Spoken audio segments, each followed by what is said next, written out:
Back in the day, I used to bring the party. I loved going out, meeting new people. I would tell my bad first date stories. It was just great being at the center of fun. And I made plans all the time. Every night after work, I would meet somebody for drinks. Every weekend, I had each minute of the day set to do some socializing. Late into the night, sometimes into the early morning. I thought I was a social butterfly. That's what my parents always told me. Little did I know that I was running constantly away from my feelings, trying to hide behind the party. Isn't it amazing how much of ourselves we can hide? I was known for my stilettos and my smile. Probably still am. I would sashay into a room with confidence. Always had a kind word for everyone. Brought positive energy to the space. Nobody knew all the pain that was going on inside. All the shame and self-loathing that was tearing me apart. But of course they didn't. I was an expert and still am at hiding behind this smile. It wasn't until Christmas Eve, 2007, that things changed. I was laying in bed in the dark, alone, tipsy, wondering if anyone would care if my heart stopped. That was the moment the depression started. Honestly, it could have been much earlier. I spent so much time running from my feelings. Who knows how long depression was even lingering? But it was that night I knew that if I wanted to live, I needed to seek therapy. Growing up, my sisters and I lived in a home where we had to be happy. We could not be angry or even nonchalant. It was happy. Smile all the time. And we could cry. Sure, tears are healthy, but only at home. Otherwise, we'd be embarrassing the family. Nobody knew back then that this was toxic positivity. Certainly not in my Latinx home. But that's where the story begins. It's how it started, where I became an expert at smiling and making other people comfortable. It didn't matter that I was assigned peacemaker, making sure that my older sisters didn't fight the way they always did. It didn't matter that I was finding more and more ways to hate myself. And the turmoil going on inside for the molesting that happened, well, that also didn't make the list of reasons to be angry. I was happy Jackie. That was my role. I became so good at smiling and being a happy being that I made a career out of it. Surprising myself, I ended up in the hospitality industry and sales. Now, a great thing about hospitality and travel is that you get to escape. That was something that I needed more than I realized. But think about hospitality for a second. It is an industry dedicated to taking care of others, putting the guest first, and with a smile on your face. Well, I was used to that. In sales, it takes many skills: tenacity, prospecting, negotiation. Another huge part is building and managing relationships. Well, my upbringing and the experience with my first abuser, that made me an expert people pleaser. So I knew that the business was more important than my needs. That saying no to a man in charge, a man above me, could mean losing a promotion or being humiliated in public. That wasn't going to be my story. I was responsible for taking care of myself. And my career is my road to independence. So I hustled. I took the inappropriate comments with a smile and a laugh. I endured the angry, abusive calls from men above me, kept my mouth shut when they said things on business trips, at work events, even the sexual calls made late at night to my hotel rooms. And when a client who had too many beers that night put his hand on my butt, I knew that saying anything to him or his company could risk the account. So if I wanted to walk away from all of the hard work I put into working that, lose business for the company, lose revenue, lose credibility, sure, say something. But if I didn't, I had to be quiet. Just smile, Jackie. Did you know that the National Survey for Drug Use and Health found that sales is the 11th top profession for depression and mental illness? It's an ironic twist of fate. There's a saying in sales that you're only as good as your last sale. It's pretty grim. You know, I already knew I wasn't good enough. I had to work hard to gain love from my family, friends, show that I was even worthy. So it's no surprise, I guess, that I found myself into a career that just reinforced all the negative messaging in my head.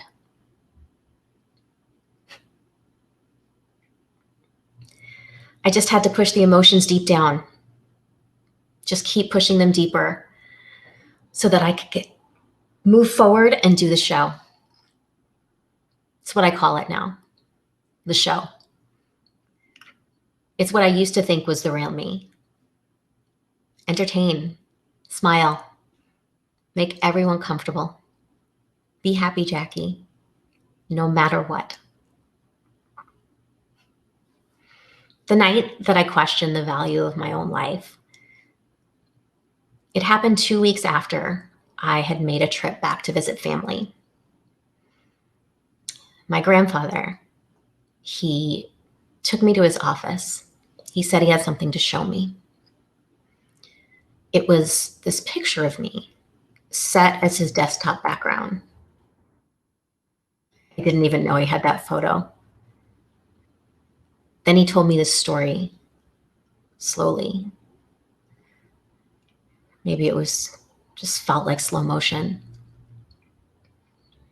I was 4 years old, fast asleep, and wearing these gray cotton panties. That's what he said, gray cotton panties. Then he uttered the words that just broke that smile I was hiding behind. He said, "It took everything in me not to take those off of you."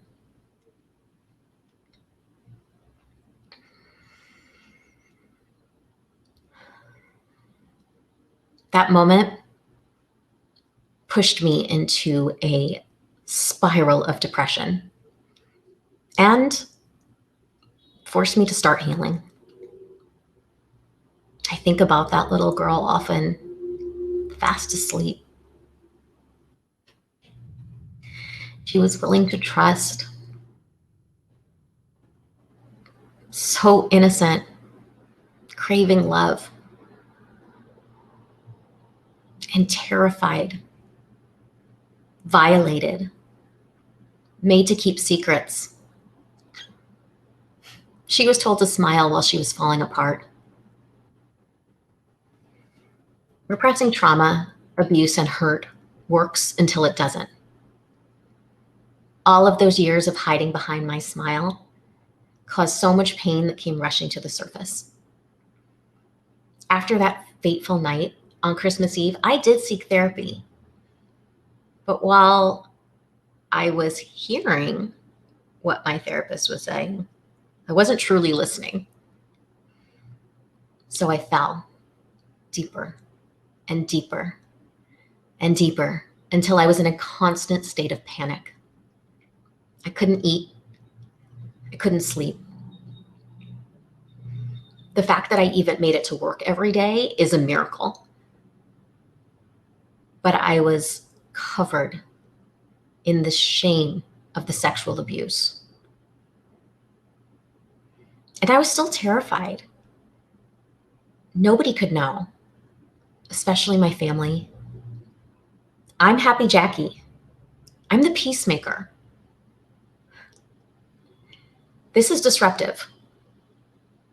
And if they find out, it could be all my fault. It was my darkest year. I was a functioning depressed person. So I went to work every day,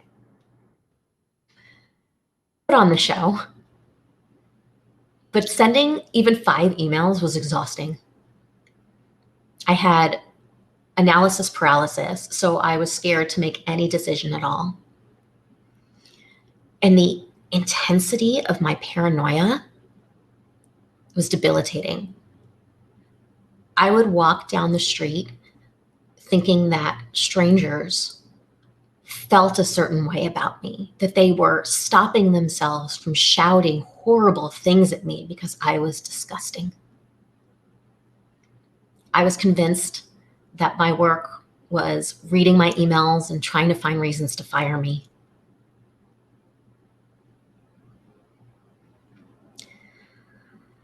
And at home,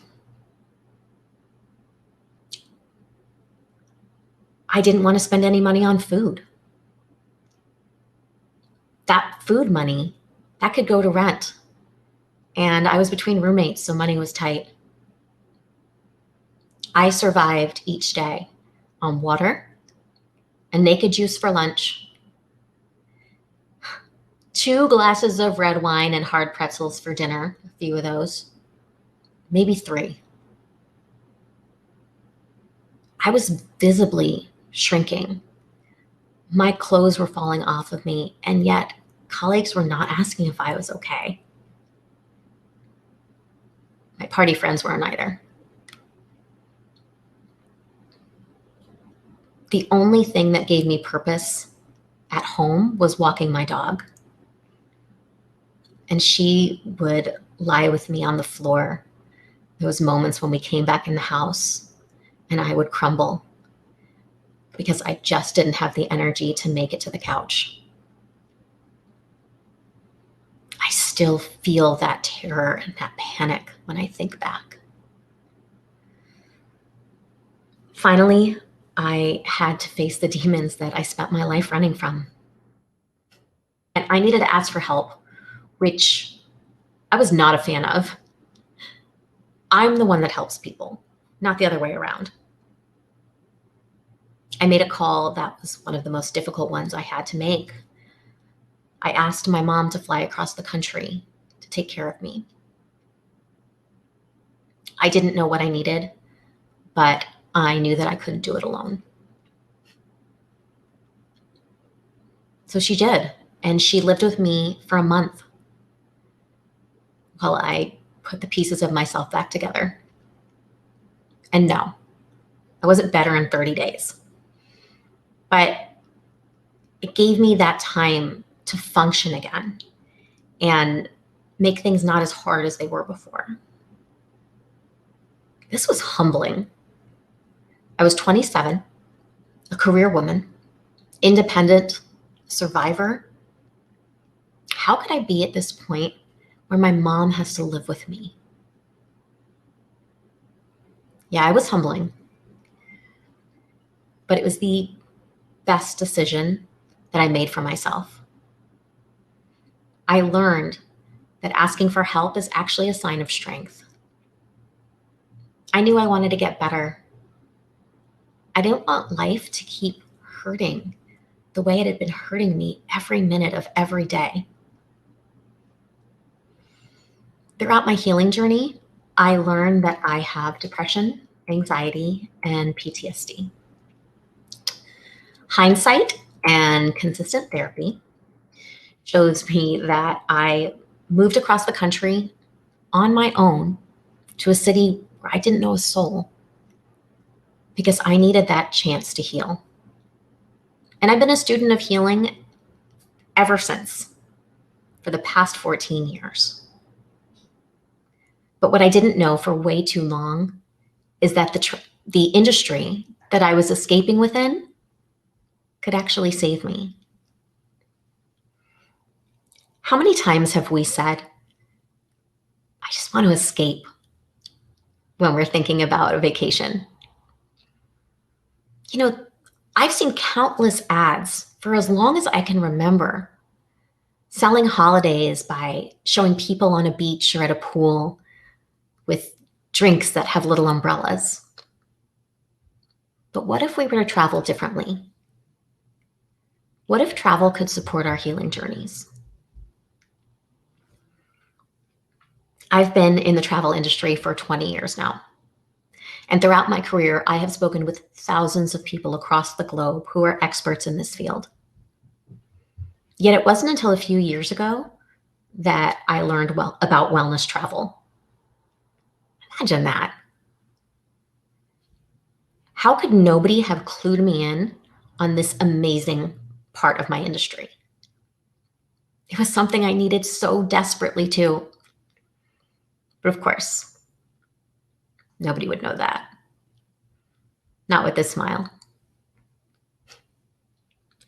Reflecting on the year that I ignored my therapist's recommendations, I can see how I couldn't slow down. If I did that, I'd feel. That's one of the first things that you learn on a wellness trip. The beauty of slowing down and finding comfort in stillness. It can be so difficult for us. We find it impossible to even take that time. And if we do take that time, what if we feel something uncomfortable? It's another reason why a change of scenery is so important. Being in a new space can open our minds. Think about during the pandemic, during these times of lockdown, where a walk outside, it made all the difference. But what if that walk was only a part of our day? Imagine returning from that walk to a room that has just been freshly cleaned and has herb-infused water waiting for you. Then maybe you had to meet with a coach where you'll learn breathing techniques that will help to decrease stress and lower anxiety. Or sit at the relaxation room with a book while you wait for the therapist to come take you to your treatment. Experience a lymphatic drainage massage that helps to release impurities. Sit down to meals that are lovingly prepared with local sustainable products and fresh vegetables and herbs from the garden. Doesn't that sound like travel's version of a hug? Wellness travel is about replenishing the mind, body, and soul. Some people go for the boot camps or the detoxing. Some people go to learn healthy habits that they can bring home. Personally, I love the inner work. I've learned that the recipe of all three is what makes the magic happen. Mind, body, and soul.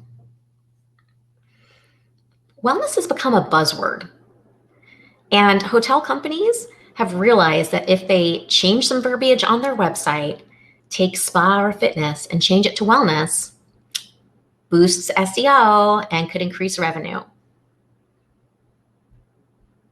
This frustrates me. How are people supposed to find what can actually support them? Not everything you see online is authentic wellness. So now, this is something that I stand behind. It's become a passion and a life purpose.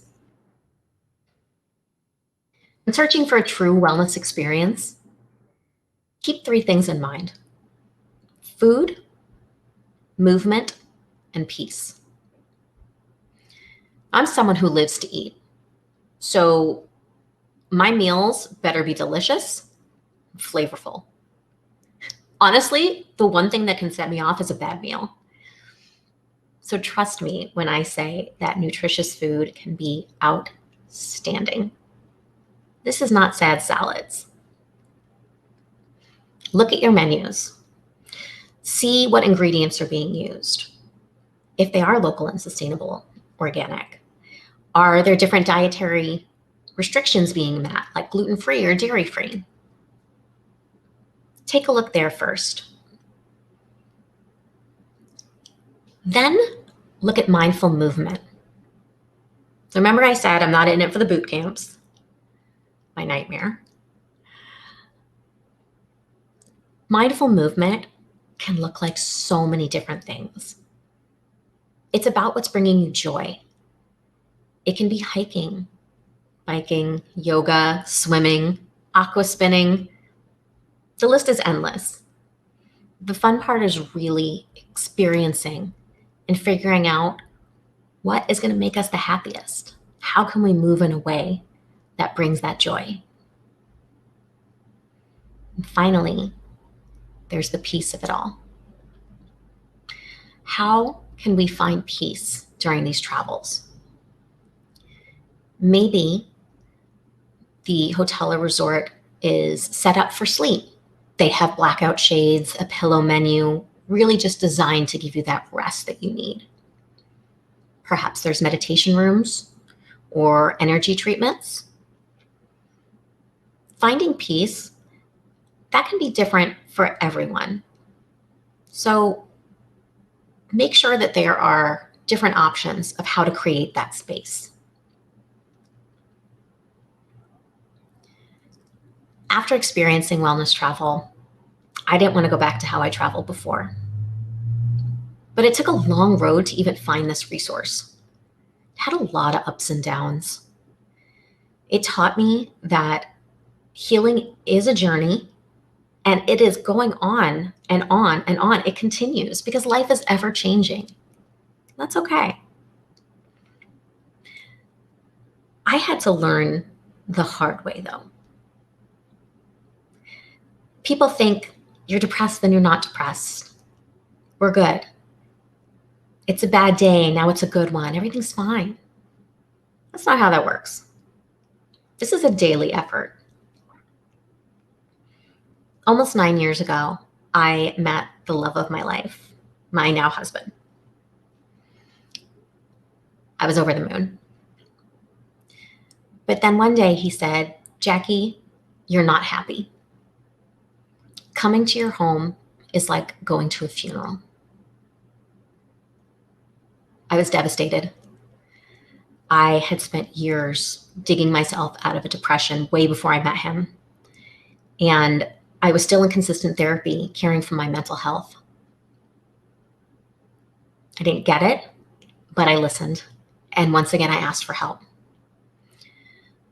A friend of mine recommended a list of books to read, starting with Louise Hay's You Can Heal Your Life and moving on to the Esther and Jerry Hicks series.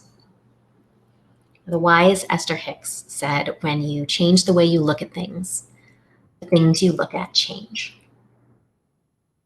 This could be one of those quotes we find scrolling through social media to inspire. And I love those. I'm into words of wisdom. But when we do the work of mindset shifting, those words take on new meaning, and a much deeper one. Being mindful of our thoughts and words is incredibly important. I learned there's a difference between mental health and mental wellness. Mental health is an official diagnosis, and mental wellness is a state of being. So you can be working on your mental health and still be mentally unwell. You cannot be flourishing in your mental wellness without any of the mental health diagnoses. It just shows that paying attention and working on our mental wellness is something we should always be doing. A deeper level of traveling for wellness is healing travel. Now, if anyone is shocked to know this exists, you are not alone. To say it blew my mind is an understatement. Healing travel encompasses those elements of wellness travel, mind, body, and soul. But even deeper, it has the intent to heal, the willingness to go and do the work, and connecting with practitioners who can support you on this journey. In these spaces, I've found new techniques and been reminded of ones that I've learned. Healing travel teaches us about mindfulness, gratitude, and self-love. Rather than go on a vacation and then come home feeling like you need the vacation from your vacation, this type of travel makes you excited to return to your life with the tools that you've learned so you can implement them and keep going on this journey. Across the globe, we've all experienced trauma. And just like those walks outside that provide you a great change of space, traveling does the same. We can make the decision to ask for help in a way that's as easy as asking the concierge for a recommendation. Travel can heal. Let's not hide behind the cocktails, the surface level conversation.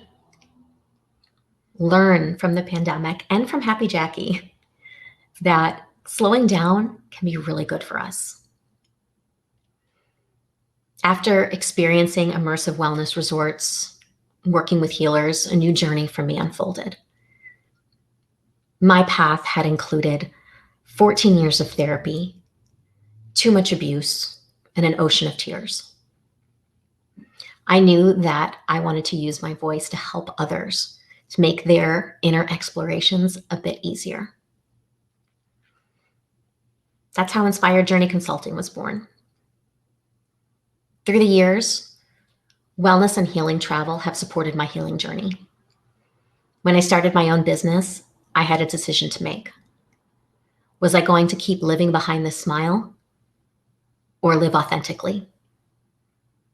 The choice was simple. I share my story so that I can help others know that they're not alone, and to show that traveling can support us in a much deeper way than ever imagined. Rather than waste my energy on the show, I have genuine, real conversations with a smile that means something. I'm here today because it's my mission to create a kinder, more inclusive world by showing how travel can heal. Wellness and healing travel are waiting for us. Thank you.